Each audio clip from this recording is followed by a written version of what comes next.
حوالينا بيحرسنا، هو وعد إنه عمره ما يسيبنا، واحنا كمان هنفضل عايشين ليسوع، واحنا كمان هنفضل عايشين ليسوع، عايشين ليسوع في كل مكان، مش بس الكنيسة، في الشارع كمان، لما نلعب برضو بمحبة وإيمان، كده نبقى فعلا عايشين ليسوع، عايشين ليسوع واحنا صغيرين، كل يوم بنكبر مع يسوع ماشيين، ولحد ما يجي وياخدنا امين، علشان كده دايما عايشين ليسوع. أولاد وبنات مدرسة الأحد، أهلا بيكم في حلقة جديدة من برنامج عايشين ليسوع. مدرسة الأحد وانت في البيت. يمكن الفترة اللي فاتت ديت رحنا المدارس ورجعنا المدارس والحضانات وبقينا نتعايش عادي، بس للأسف بيقولوا كورونا بدأت تزيد تاني وبدأنا نخاف وبدأنا نقلق. لكن تعالوا مع بعض نبدأ مدرسة الأحد بترنيمة جميلة جدا بتقول: طول ما أنا ماشي يسوع ويايا، طول ما أنا عايش هو معايا، بيقول دايما ويشجعني: اوعى تخاف يا ابني، في كورونا وبتزيد كورونا، اوعى تخاف يا ابني، في المدرسة وفي قلق، اوعى تخاف يا ابني، في البيت وفي أمراض، اوعى تخاف يا ابني، في أي مكان الرب بيقول لك أنا ماشي معاك، اوعى تخاف يا ابني. يلا بينا نبدأ مدرسة الأحد. أنا ماشي يسوع ويايا، طول ما أنا عايش هو معايا، بيقول دايما ويشجعني: اوعى تخاف يا ابني. طول ما أنا ماشي يسوع ويايا، طول ما أنا عايش هو معايا، بيقول دايما ويشجعني: اوعى تخاف يا ابني. رب يسوع دايما بيقول: أنا ماشي معاك على طول، مهما العمر بيك ما يطول راح تسعد معي. طول ما أنا ماشي يسوع ويايا، طول ما أنا عايش هو معايا، بيقول دايما ويشجعني: اوعى تخاف يا ابني. طول ما أنا ماشي يسوع ويايا، طول ما أنا عايش هو معايا، بيقول دايما ويشجعني: اوعى تخاف يا ابني. ده اللي جه وبصلبه فداني، ده اللي صليبه كان علشاني، مش ممكن أبدا هيسيبني أو هينساني. طول ما أنا ماشي يسوع ويايا، طول ما أنا عايش هو معايا، بيقول دايما ويشجعني: اوعى تخاف يا ابني. طول ما أنا ماشي يسوع ويايا، طول ما أنا عايش هو معايا، بيقول دايما ويشجعني: اوعى تخاف يا ابني.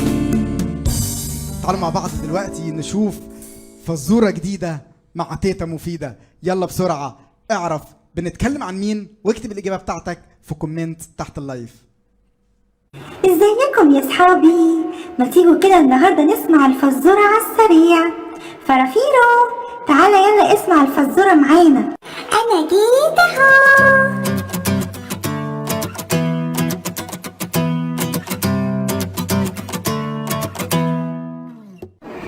اوعاك من الكذب يا فريد، وياه مكرهة الرب بتزيد، وانا وجوزي اكبر دليل، وبطرس ممكن يقول ويعيد. مش كفاية خبينا على اللي جوه الايد، ده كمان كذبنا على الروح يا فريد، والحصاد كان موت اكيد. اوعاك والكذب يا فريد. عرفتوا بقى بتكلم عن مين؟ تعالوا اقولها لكم مرة كمان.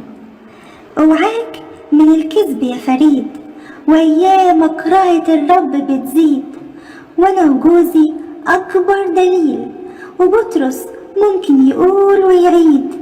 مش كفاية خبينا اللي جوه الايد، ده كمان كذبنا على الروح يا فريد، والحصاد كان موت اكيد. اوعاك والكذب يا فريد. ليسوع في كل حياتنا، عايشين ليسوع كل أيامنا، في بيوتنا ومدرستنا وكنيستنا. برافو الأولاد والبنات اللي كانوا مركزين معانا وعرفوا الإجابة الصحيحة. لو عرفت اكتب بسرعة الإجابة بتاعتك في الكومنت تحت اللايف. يلا دلوقتي جه ميعاد القصة الكتابية، قصة من الكتاب المقدس، مش أي كتاب ولا أي كلام، لكن كلام الله اللي يا بخت كل ولد وكل بنت بيسمع كلام الله ويعمل بيه. معانا أنكل ألبير هيحكي لنا قصة من الكتاب المقدس. صباح الخير، مبسوط قوي ان انا اكون معاكم النهارده في برنامج عايشين ليسوع. فيها هنستمتع مع بعض بكلام حلو عن الرب يسوع ومن قصه من الكتاب المقدس.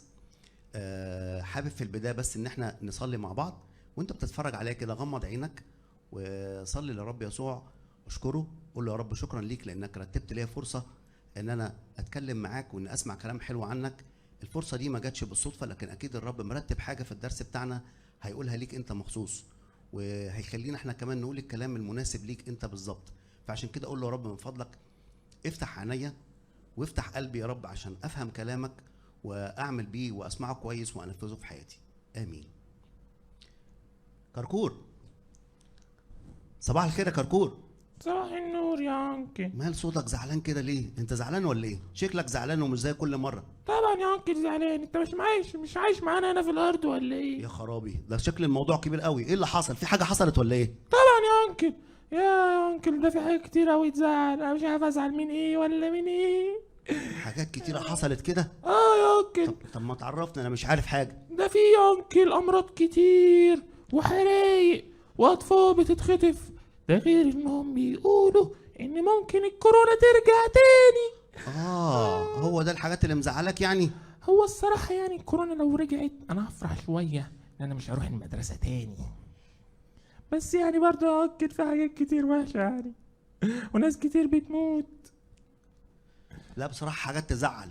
وانت يعني وجهه نظرك ايه او شايف ايه يعني؟ ايه سبب الحاجات دي يعني؟ صدقني يا انكل، يعني الحاجات دي يعني فين ربنا من الحاجات دي يا انكل؟ هو ربنا مش بيحبنا ولا ايه؟ يعني هو ربنا خلقنا كده وسابنا على الارض ومع انهم بيقولوا ان الله محبة. طب فين ربنا بقى في المحبة دي يا انكل؟ واضح ان الشيطان لعب في دماغك ووصل لك شويه معلومات كده مش مظبوطه، حاسس ان ربنا خلقنا عشان يعذبنا مش عشان يبسطنا، وان احنا نبقى عايشين زعلانين ومتضايقين رغم ان الله خلقنا عشان نبقى فرحانين. صح كده يا كركور؟ تقريبا كده يا انكل. على يعني العموم كويس ان حصل معاك الكلام ده النهارده. احنا النهارده هنحكي حكايه حلوه من الكتاب المقدس، هتتكلم عن الموضوع بتاعنا دون وهتعرفك الحقيقه كويس قوي وهتخليك ترجع تاني تحب الله واكتر من الاول. هحكي لك حكايه صغيره كده في البدايه. في يوم من الايام كان في ولد اسمه بيتر. بيتر ده كان ولد حلو خالص، مامته وباباه بيحبوه وفرحانين بيه، وهو كان ولد شاطر جدا وكويس جدا. وفي عيد ميلاده باباه ومامته جابوا له عجله حلوه خالص لونها احمر، كان هو مشتاق ان هو ياخدها وهم وعدوه، وفعلا في عيد ميلاده جابوا له ايه العجله دي. بيتر دون كان مبسوط جدا جدا بالعجله دي وكان فرحان بيها. وخلص عيد الميلاد وتاني يوم الصبح قال لها ماما انا عايز انزل العب بالعجله بتاعتي دي في الشارع. قالت له حبيبي انت صغير ما ينفعش تنزل تلعب في الشارع، انت تلعب ايه بالعجله دي في البيت بس في الشقه بس بتاعتنا، لكن لما تكبر ممكن تبقى تنزل بيها. قال لها ماما انا اكلت كل الاكل بتاعي امبارح وكلت التورته الكبيره خالص اللي انتوا جبتها لي امبارح في عيد الميلاد، وانا دلوقتي كبرت، انا من حق انزل العب في الشارع. قالت له حبيبي انت لسه صغنون، انت مفكر عشان انت اكلت مره تبقى انت خلاص كبرت؟ لا ما ينفعش، لما تكبر شويه تبقى تنزل ايه تلعب. ماما اتشغلت في الحاجات اللي بتعملها في الشقه وفي البيت وبتعمل حاجات وهو حس ان ماما مش واخده بالها مين. وبعد كده ايه اللي حصل؟ اخد العجله ونزل تحت في الشارع، ولما نزل تحت في الشارع لعب بيها، وفجاه ماما وهي بتعمل الحاجات في المطبخ سمعت صوت فرمله عربيه كبيره وسمعت دوشه وهيصه في الشارع. ايه اللي حصل؟ بصت من الشباك لقت حاجه كبيره حصلت، لقت مصيبه كبيره، نزلت بسرعه جري لقت بيتر واقع في الارض متعور والعجله مش موجوده خالص، العجله اتكسرت خالص، اتاري في عربيه كبيره خبطت بيتر وبيتر وقع في الارض. جريت بسرعه وودته للدكتور والدكتور عالجه، وهم راجعين بيتر رجليه كانت مكسوره ومش قادر يمشي. يا خساره، بيتر ندم جامد جدا جدا وزعل خالص. عشان خاطر ايه؟ معايا كركور ولا مش معايا؟ عشان خاطر ما سمعش كلام ماما، مش كده؟ يا انكل. لو كان سمع كلام ماما كان حصل معاه الكلام ده؟ لا طبعا. كل المصايب اللي حصلت له دي بسبب ايه؟ بسبب ان هو سمع كلام نفسه، ان هو ما سمعش الكلام، مش كده؟ بالظبط. ونفذ اللي في دماغه من غير ما يسمع كلام ماما. ده بيفكرنا بقصه حلوه خالص حصلت زمان من قيمه 6000 سنه. الله خلق الانسان، ولما الله خلق الانسان كان هدفه ان الانسان يعيش مبسوط ويبقى مستمتع بالارض، عشان كده رتب له كل حاجه مناسبه ان هو يعيش في الارض عيشه حلوه ومبسوطه. زي بالظبط لما الام بتكون حامل وهتولد ولد، بتبتدي ايه ترتب كل الحاجات ليه علشان الولد اللي لما يتولد يطلع يلاقي كل حاجه مبسوطه، كل حاجه كويسه، فيعيش مستريح ومبسوط وما يبقاش في حاجه ناقصه منه فيبقى زعلان. بالظبط كده الله عمل لآدم جنة حلوة جدا جدا فيها كل الحاجات اللي هو عايزها، بيستمتع بيها، خلاه يسمي كل الحيوانات، بيليه سلطان على كل الحيوانات. الحيوانات كلها كانت بتسمع كلامه. كان آدم وحواء بياكلوا الله قال لهم تاكلوا من جميع شجر الجنة، كل اللي هو عايزه من الشجر كان بياكله ببساطة بسهولة جدا، كان بياخد كل اللي هو عايزه، ما كانش بيتعب في ان هو يحتاج اي حاجة او ياخد اي حاجة. لو عايز يشرب او عايز ياكل كل حاجة كان بياخدها ببساطة. لكن حصل مشكلة. مين شاف الكلام ده وحاسس ان الكلام ده مش عاجبه؟ الشيطان، الحية. الشيطان لما شاف الكلام دون ما عجبهوش، والشيطان اصلا عدو لله وبيكره كل مخطط الله بيعمله، فبالتالي بسرعة حب ان هو ينزل ويبوظ العلاقة اللي ما بين آدم وحواء والله. فراح نزل بسرعة لحواء وقال لها يا حواء انت فعلا الله قال لكم ما تاكلوش من كل الشجر اللي في الجنة دون؟ حواء بصت له كده باستغراب، قالت له لا، ده احنا ناكل من ثمر الشجر اللي في الجنة، وقال لنا كمان ما نلمس الشجرة اللي في وسط الجنة لحسن لو احنا لمسناها احتمال نموت. فحواء غيرت شوية في الكلام اللي الله قاله، وبالتالي الشيطان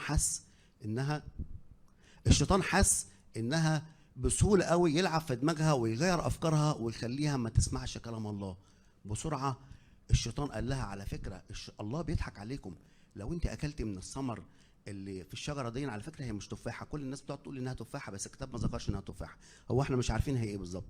الشيطان قال لها لو انت اكلتي من الثمره دي واكلتي منها هتصيروا زي الله وهتبقوا زي الله بالظبط، عارفين ايه هو الخير وايه هو الشر. حواء بصت كده على الصوره على الثمره وعجبتها واشتهتها وقالت فعلا، راحت مدت ايديها واخدتها وكلت منها، واول ما اكلت منها راحت مديه لمين؟ اللي معاها ادم. ادم اخد منها وما قالهاش ايه ده حواء انت غلطتي، انت ما خدتيش بالك ايه اللي انت عملتيه ده انت ما سمعتيش وصيه الله. لكن بسرعه ادم اخد وراح وكل هو التاني. هما الاثنين لما اكلوا بصوا كده على نفسهم، لقى نفسهم ايه؟ عريانين. ايه ده؟ ايه اللي حصل؟ معقوله احنا مكسوفين من نفسينا؟ ده احنا عريانين، ده احنا لازم نحاول نغطي نفسينا. طب نعمل ايه بسرعه؟ جابوا اوراق الشجر او اوراق شجر التين عشان هي كبيره شويه وقعدوا يغطوا نفسيهم، بس بكل اسف ما نفعتش. كان ادم متعود ان الله كل يوم مع هو بريح النهار الله بيجي يتكلم معاه هو وادم وحواء، وكانوا بيبقوا مبسوطين جدا جدا لما الله يتكلم معاهم. لكن في اليوم دون اول ما الله ظهر ليهم وندى عليهم ادم وحواء استخبوا منه. بيستخبوا ليه يا ترى؟ علشان خايفين ومكسوفين. الخطيه بتعري والخطيه كمان بتكسف والخطيه بتخلي الواحد يبقى خجلان من نفسه. ادم قال الله انا مش قادر ابص ليك لان انا عريان. الله قال له ايه ده؟ انت عرفت منين انك عريان؟ مين اللي قال لك انك عريان؟ انت اكلت من الشجره اللي انا قلت لك ما تاكلش منها؟ قال له اه.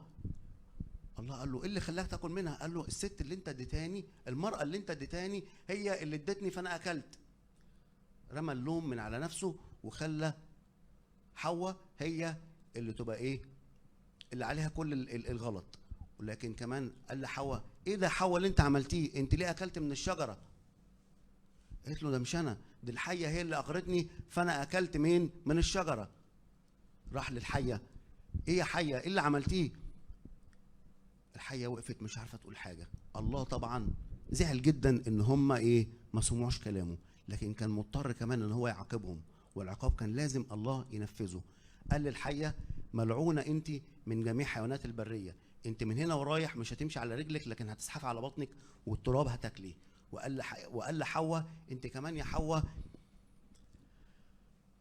من هنا ورايح هتتعبي وهتولدي اولاد بالتعب وهتتعبي جدا في الارض. وقال لادم يا ادم ملعونه الارض بسببك، انت كمان من هنا ورايح بالتعب والشقه هتاكل خبزك ولازم تتعب علشان ايه؟ تاكل الاكل. وهتعيش في الارض وهتتعب فيها. بسرعه الله كمان طردهم من الجنه، ولما طردهم من الجنه مشوا من الجنه زعلانين. الله كمان فكر ان هم ممكن يرجعوا تاني ياكلوا من شجره الحياه ويعيشوا للابد، وهم يكونوا بحالتهم الوحشه دي. فايه اللي حصل؟ الله حط سيف لهيب نار متقلب، وحط كروبيم على طريق الجنه علشان ما يرجعوش تاني للجنه. ادم طلع بره الجنه زعلان ومتضايق، وهيعيش حياه صعبه ومتعبه، فيها الم وفيها مشاكل وفيها كل الحاجات اللي احنا بنشوفها في حياتنا دلوقتي. لكن السبب كان ايه يا ترى؟ السبب كان ايه؟ هل الله هو السبب ولا هل ادم هو السبب؟ لا، السبب كان ادم، لان هو ما سمعش كلام الله. تعالوا نحفظ مع بعض ايه صغيره. طهروا نفوسكم في طاعه الحق. طهروا نفوسكم في طاعه الحق. بطرس الاولى 1:22. طهروا نفوسكم في طاعة الحق. بطرس الأولى 1:22. يعني يا أنكل، آدم وحواء لما وقعوا وخسروا حاجات كتيرة، خسروا إن هم يبقوا عايشين في الجنة مرتاحين، خسروا إن الله بنفسه كان بينزل ويتمشى معاهم ويتكلم معاهم وقريب منهم، خسروا الجو الجميل ده كله. كل ده عشان بس ما سمعوش كلام الله. يا انت بتقولها ببساطه كده، دي حاجه كبيره جدا جدا. ان انت يعني ايه خطيه؟ خطيه يعني ان انت ما تسمعش كلام الله، حتى لو حاجه صغيره خالص خالص، يبقى انت كده ما سمعتش كلام الله. ممكن بالنسبه لنا تبقى حاجه بسيطه خالص، كانها كده حاجه يعني ما تنفعش تبقى خطيه، لكن بالنسبه لله حاجه كبيره جدا جدا. الله عنده اللي يقتل زي اللي ما يسمعش الكلام. هي حواء كانت عملت ايه؟ اكلت من الشجره وما سمعتش كلام الله. ياه، ده مش بس يا اولاد ما سمعوش كلام الله، لكن لما الشيطان بدأ يتكلم مع حواء وبدأ يحكي معاها، بدأت حواء تسمع للشيطان، بدأت حواء تتكلم مع الشيطان، بدأت تتناقش معاه، بدأ الشيطان يقنع حواء بكلام عكس كلام الله. فكانت النتيجة إن حواء ما صدقتش كلام الله وصدقت كلام الشيطان. تفتكروا مين اللي كسبان؟ حواء وآدم كسبوا ولا خسروا؟ خسروا طبعا، خسروا لأنهم ما سمعوش كلام الله. الآية بتاعت النهاردة بتقول طهروا نفوسكم في طاعة الحق. خليك دايما بتطيع كلام الله. بطرس الأولى 1:22. نقولها مرة تاني، يلا نقولها مرة تاني. طهروا نفوسكم في طاعة الحق. بطرس الأولى 1:22. غمض عينك وقول له يا رب علمنا نطيع كلامك، خليني أصدق كلامك. كلامك مش أي كلام، لما تقول حاجة أنا أقول لك حاضر. علمني أقول لك حاضر يا رب. يا رب يسوع بنشكرك من أجل كلامك، نشكرك لأنك عايزنا دايما في أحسن صورة وعايزنا نستمتع بالحياة الجميلة، لكن إحنا بنجيب لنفسنا التعب والألم والوجع والمشاكل الكبيرة جدا لأننا مش بنسمع كلامك. علمنا نسمع كلامك ونسد ودنا عن أي كلام الشيطان يقوله لنا. آمين آمين. تعالوا مع بعض نسمع أسماء الأولاد والبنات اللي جاوبوا فزورة تيتا مفيدة المرة اللي فاتت. يلا بسرعة نقول لهم كلهم برافو عليكم، ممتازين جدا. برافو كل الأولاد والبنات الشاطرين اللي حلوا الإجابة المرة اللي فاتت، برافو جدا. والإجابة كانت يوسف. برافو كل الأولاد والبنات الشاطرين. يلا بقى نقول أسامي كل اللي حلوا صح. جويس أرمية، بيتر أرمية، روز أسامة، سيلين باسم، كارول سامي، سما إيهاب، كراس وجيه، كيرولوس وجيه، كراس مينا، كيرولوس مينا، كلارا باسم، ميرا ممدوح، جيسي أمير، يوسف أمير، جيسيكا ثروت، روبن ثروت، يوسف عريان، كريم عريان، سيلينا عريان، مريم أسامة، توماس أسامة، فادي صموئيل، مريم إليشع، ستيفن أسامة، هيفن رامي، ليانا نصيف، ريناتا رامز، ريفيلر رامز، يسا أسامة، مارلي مايكل، ماركو ماجد، جوليانا ماجد، آدم أمير، ندى أمير. عايشين ليسوع كده نبقى فعلا عايشين تعالوا مع بعض نكمل مدرسة الأحد بتاعتنا ونبدأ الترانيم. يلا، عايز إيه؟ أيوه، عايز أرتل بس بقوة، قوة كبيرة تهز جبال. لو لسه قاعد في البيت لسه ما قمتش، اقف يلا بسرعة قدام التلفزيون ورنم معانا عايز أرتل بس بقوة.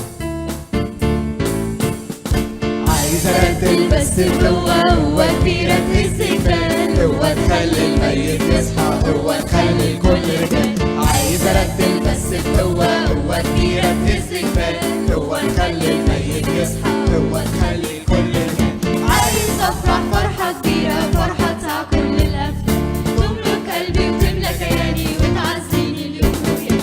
كل عظامي ترتل ليك، عايش فيا وعايش فيك، نفسي وروحي بيفرحوا بيك، مجدا مجدا مجدا ليك. كل عظامي ترتل ليك، عايش فيا وعايش فيك، نفسي وروحي بيفرحوا بيك، مجدا مجدا أسرع. مجدا ليك. عايز ارتل بس بقوة، قوة كبيرة تهز جبال، قوة تخلي الميت يصحى، قوة تخلي الكل رجال. عايز ارتل بس بقوة، قوة كبيرة تهز جبال، قوة تخلي الميت يصحى، قوة تخلي الكل رجال. عايز افرح فرحة كبيرة، فرحة تسع كل الافلام، تملك قلبي وتملى كياني وتعزيني اليوم. كل عظامي ترتل ليك، عايش فيا وعايش فيك، نفسي وروحي بيفرحوا بيك، مجدا مجدا مجدا ليك. كل عظامي ترتل ليك، عايش فيا وعايش فيك، نفسي وروحي بيفرحوا بيك، مجدا مجدا مجدا ليك. كنا بنسمع قصة من الكتاب المقدس، آدم وحواء لما ما سمعوش كلام الله، لكن في ترنيمة جميلة قوي بتقول يا بخت.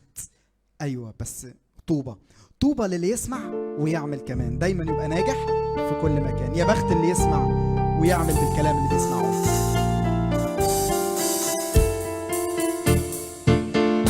اللي يسمع ويعمل كمان، دايما يبقى ناجح في كل مكان. طوبى اللي يسمع ويعمل كمان، دايما يبقى ناجح في كل مكان، دايما يبقى ناجح في كل مكان. زي شجرة مغروسة بجوار الأنهار، كبرت كبرت كبرت وجابت ثمار. زي شجرة مغروسة بجوار الأنهار، كبرت كبرت كبرت وجابت ثمار، وورقها أخضر ودايما مدور. طوبى للي يسمع ويعمل كمان، طوبى للي يسمع ويعمل كمان. هي أيوة، برافو عليك لو قلت هي وانت في البيت. يا انكل، احنا عايزين نحكي لك على قصة بتاعت واحدة صاحبتنا كانت جميلة خالص. البنوتة دي كانت بتسمع كلام بابا وماما وبتعمل كل حاجة الرب يسوع بيقولها، مش بس بتسمع لكن كمان بتعمل الحاجات دي كلها. وجات في يوم حد من صحابها اتكلم معاها وقال لها ان هي لازم تجرب. صحابها حسوا ان هي حلوه بزياده كده وكل حاجه مثاليه فيها. ليه يعني؟ فيها ايه يعني؟ مثلا لما تجرب مره تكذب كذبه بسيطه يعني مش هيحصل حاجه. فهي قررت ان هي هتجرب عادي، مفيش مشكله. انا مثلا ممكن اسرق حاجه بسيطه يعني محدش اصلا واخد باله من القلم ده، انا لقيته على الارض بس هو مش بتاعي، بس مش مشكله. ممكن برضو اشتم شتيمه بسيطه يعني، ما كل الناس اصلا بتشتم وانا رايحه جايه الناس كلها بتشتم، ما فيش مشكله برضو. وممكن برضو احلف علشان بس الناس تصدقني، ما هو انا عادي يعني، في ايه لما الناس تصدق اللي انا بقوله مع اني اصلا بكذب فيه. فضلت بقى تعمل حاجات كتير قوي غلط غلط، وتقعد تكذب وتحلف وتسرق، كل ده بس في مسمى ان هي بتجرب. انا بس هجرب الحاجه دي ومش مهم، محدش واخد باله ان انا بعمل حاجه غلط. تعالوا نرنم مع بعض الترنيمة اللي جاية وبعد كده نكمل مع بعض القصة ونشوف البنوتة دي عملت ايه. شغلانة الشيطان انه بينرفزني.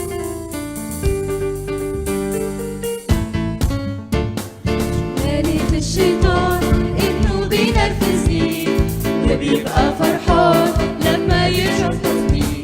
شغلانة الشيطان انه بينرفزني وبيبقى فرحان لما بيشوف حزني. لكن انا عندي مال إله مميزني، ايوه إله مميزني، وده مخليني فرحان ومن الشر بينقذني. علشان كده انا مش قلقان، ايوه إله مميزني، علشان مخليني فرحان من الشر بينقذني. علشان كده انا مش قلقان، بيحبني وعايزني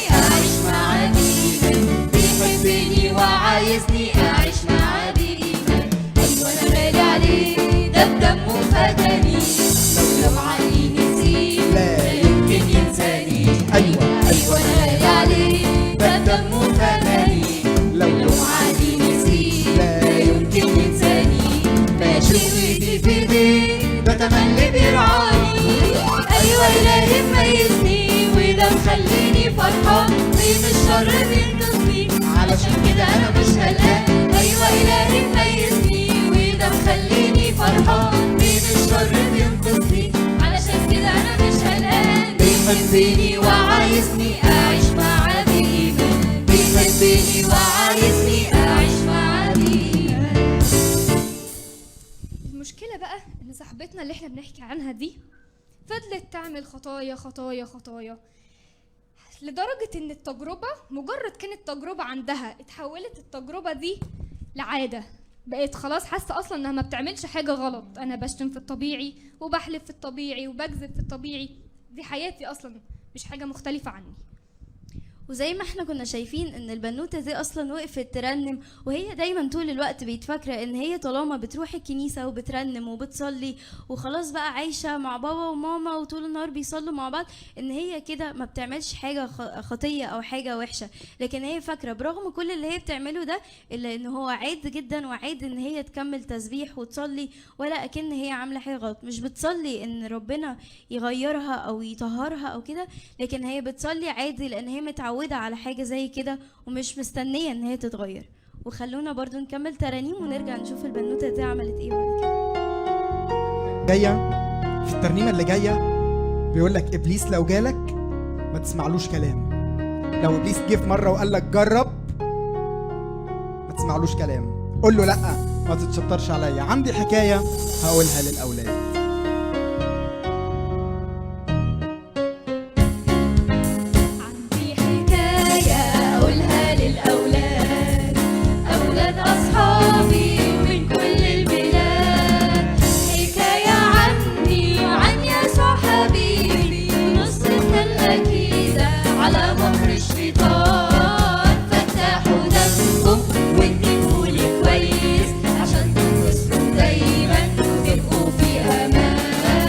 فتحوا دمكم وانتبهوا لي كويس عشان تنتصروا دايما تبقوا في امان. ضلنا ماشي مرة من المرات جالي يتسحب من امطار الحياة، حاول يقولي ده انت ماشي لوحدك وفي الضلمة انت خايف اوام هات ايدك هات. قلت له ماشي لاني مش لوحدي يسوع ماسك وهو عشان يمان. قلت له امشي لاني مش لوحدي يسوع ماسك في ايدي وهو عشان يمان. مرة بلعب مع ابن الجيران راح قال لي اكذب عشان تبقى انت زهقان.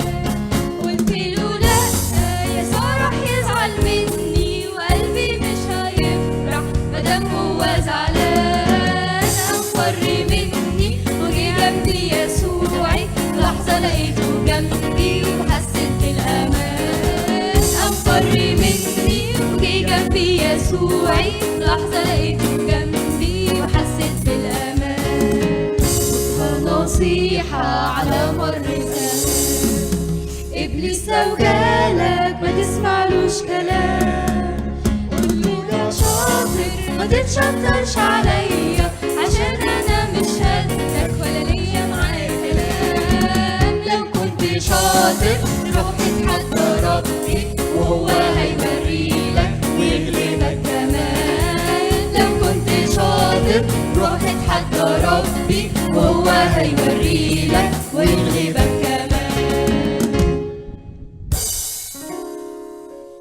صاحبتنا كأنها عملت كده بالكلام اللي في الترنيمة، بدأت فعلا انها تقول انا اتغيرت عن ما كنت، انا ما كنتش كده، انا ولا مرة كنت بسرق ولا كنت بحلف ولا كنت بكذب ولا كنت بعمل كل ده. بدأت ترجع تاني لربنا، تتعرف عليه اكتر وتعرف هو هيفرح بايه. بدأت تعمل الحاجات اللي تفرح ربنا وتشيل كل العادات الوحشة اللي هي كانت بتعملها والكذب والحلفان وكل الخطايا اللي هي كانت بتعملها، ورجع تاني قلبها ابيض. يا طنط ايه ده؟ هي الحاجات دي فعلا كانت وحشه؟ دي كانت وحشه قوي قوي. انا كنت فاكره ان هي عادي، يعني فيها ايه لما احلف او اسرق او اكذب عشان اطلع من موقف؟ كنت فاكره ان الحاجات دي عاديه قوي، ما كنتش اعرف ان الحاجات دي بتخليني وحشه ومش بتخليني بنت ربنا وان هو بيتضايق من الحاجات دي.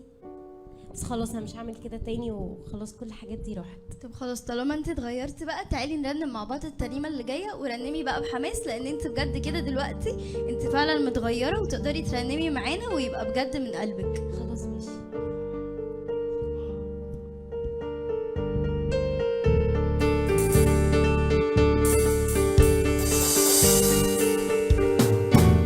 أنا فرحان أكيد فرحان، أنا كل سعيد وقلبي حاسس بالأمان. معايا فبيا ماشي جنبيا، بيفكر فيا وشايل همي من زمان.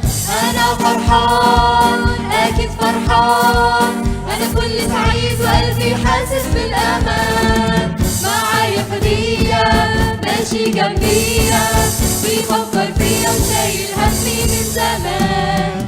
ومهما يجرح شعور العالم، ومهما يحاول انه يفشلني ويغريني، الاقي في قلبي ترنيمة ربي تعزيني، ويجي فدية ويمسح ليا دمعة عيني. انا فرحان اكيد فرحان، انا كل سعيد وقلبي حاسس بالامان. معايا فدية ماشي جنبيا، بيفكر فيا وشايل همي من زمان.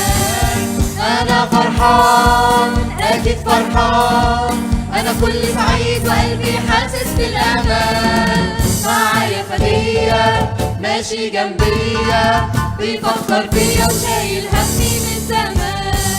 ومهما يجي إبليس بكلامه، ومهما يحاول إنه يهربني ويغويني، ألاقي في قلبي كلمة من ربي تعزيني، وترد عليه وبتكسر شوكته وتهجيني. أنا فرحان أكيد فرحان، أنا كل سعيد وقلبي حاسس بالأمان.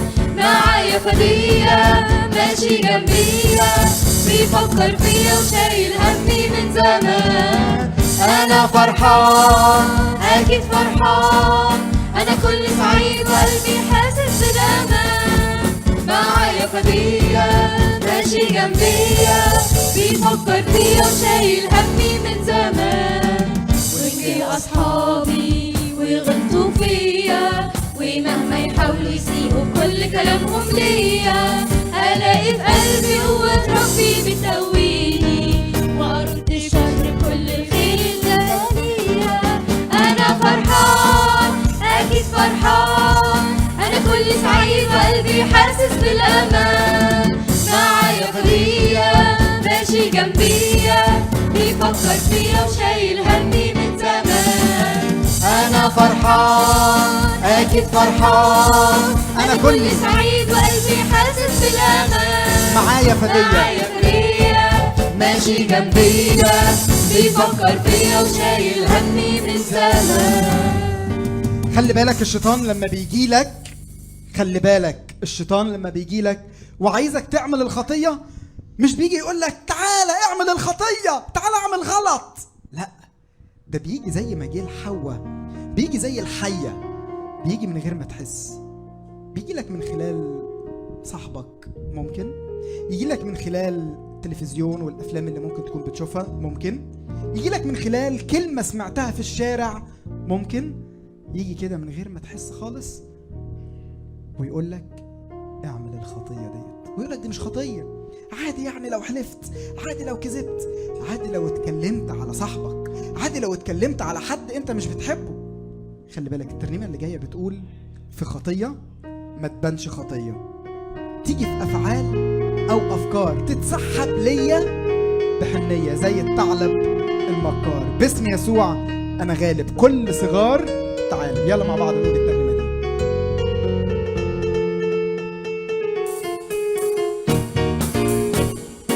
خطية ما تبانش خطية، تجيب أفعال أو أفكار تتسحب ليا بحنية زي الثعلب المكار. في خطية ما تبانش خطية، تجيب أفعال أو أفكار تتسحب ليا بحنية زي الثعلب المكار. باسم يسوع أنا غالب كل صغار الثعالب، باسم يسوع أنا غالب كل صغار الثعالب، ولا هسمح يوم تاني لإبليس يعمل فيا مقالب.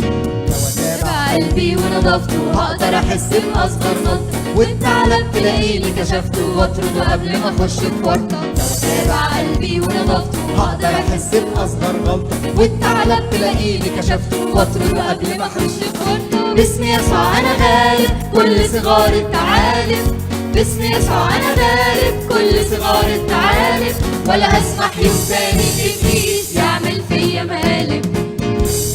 انا غالب كل صغار الثعالب، باسم يسوع انا غالب كل صغار الثعالب، ولا هسمح يوم تاني ابليس يعمل فيا مقالب.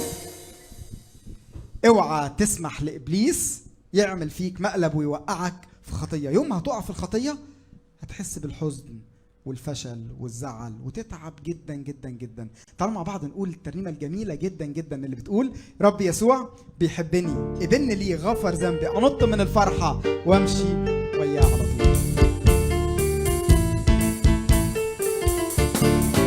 رب يسوع بيحبني، قبلني ليه غفر ذنبي.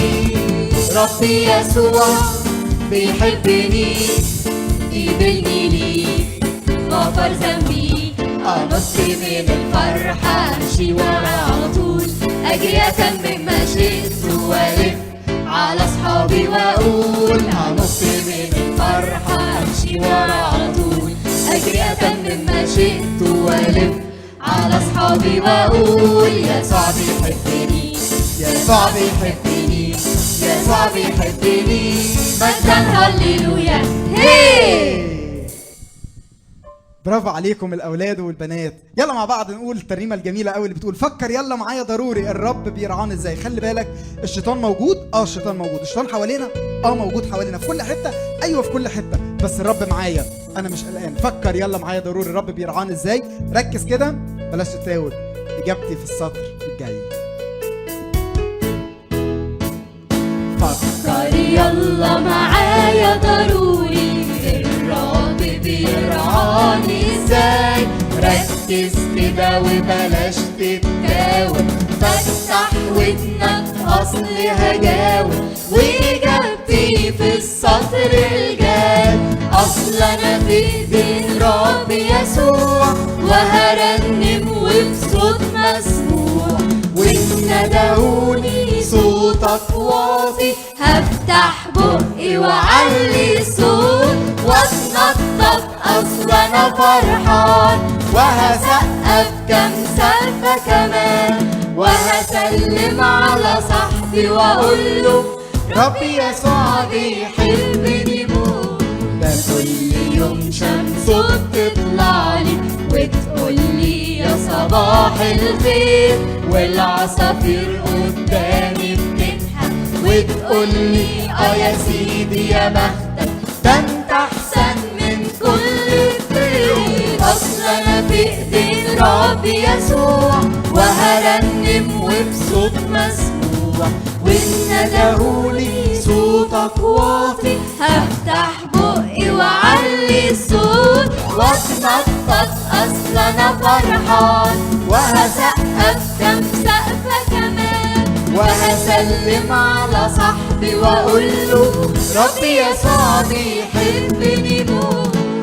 بركاته ان انا بتنفس، وفي مرضي جنبي على طول، وبعدي الشارع مطمن، وفي خوفي بيشيلني ويحضن، واتشعبط على كتفه واقول اصل انا في ايدين ربي يسوع، وهرنم وبصوت مسموع، وان ندهولي صوتك واطي، هفتح بقي وعلي الصوت واتنطط. اصل انا فرحان وهسقف كم سقفة كمان، وهسلم على صاحبي واقول له ربي يسوع بيحبني موت.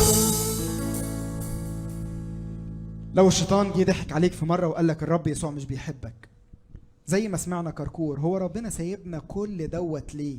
وسايب الدنيا دي تحصل كده ليه؟ ربنا اكيد مش بيحبك، لا. قول له كلمات الترنيمه اللي احنا كنا بنرنمها، رب يسوع بيحبني موت. الوحيد اللي حبنا موت هو الرب يسوع. حبنا موت لغايه امتى يعني؟ حبنا موت ومات بدل كل واحد فينا على الصليب. مش بس حبنا موت ومات بدلنا، لكن ده حبنا موت وكمان عايش معانا. رب يسوع مات على الصليب، اتدفن في القبر، ايوه، قام من الموت، ايوه، صعد للسماء، موجود في السماء، حي، ايوه حي، قريب مننا، حاسس بكل واحد فينا وقريب منك. لو جه الشيطان عايز يوقعك في الخطيه، الرب يسوع جنبك قريب منك. افتكر آية من كلام الله، افتكر الرب يسوع انه جنبك، قول له يا رب ساعدني ما اقعش في الخطيه، ساعدني ما اشتمش، ساعدني ما احلفش، ساعدني ما اسمعش كلام ابليس لما يجي يقول لي اكذب، احلف، اسرق، اضرب، اكره، اعمل نميمه، اعمل اي خطيه. افتكر كلام الله، افتكر ان الرب يسوع جنبك وقريب جدا منك، افتكر ان هو معانا في كل الظروف، معانا في كل الاوقات، معانا واحنا في الكورونا، معانا واحنا في المدرسه، معانا واحنا في التعب، معانا واحنا في البيت، معانا في كل وقت هو معانا. تفتكروا لو حواء لما جه الشيطان يتكلم معاها، لو اول ما جه الشيطان يتكلم كده صدته وقالت له لا انت مالكش كلام معايا، انا الله هو اللي خلقني والله هو اللي له سلطان عليا وانا بسمع كلام الله بس، تفتكروا كانت هتقع في الخطيه؟ لا. لما يجي الشيطان يكلمك افتكر كلام الله، وافتكر انك انت في ايدين الرب يسوع، وافتكر انك انت مع الرب يسوع والرب يسوع معاك. اتبسطنا جدا بالحلقه ديت واستمتعنا جدا بالوقت دوت. نشكر كل الناس اللي معانا في الاستوديو، ديفيد ولورا وميرنا وماجي وكمان انكل البير وكركور اللي اتبسطنا جدا بوجوده. ونشوفكم المره الجايه في حلقه جديده من برنامج عايشين ليسوع، مدرسه الاحد وانت في البيت. عايشين ليسوع في كل حياتنا، عايشين ليسوع كل ايامنا، في بيوتنا ومدرستنا وكنيستنا، عايشين ليسوع، عايشين ليسوع، عايشين في الدنيا وملكه حوالينا بيحرسنا، هو وعد انه عمره ما يسيبنا، واحنا كمان هنفضل عايشين ليسوع، واحنا كمان هنفضل عايشين ليسوع، عايشين ليسوع في كل مكان، مش بس الكنيسة، في الشارع كمان، لما نلعب برضو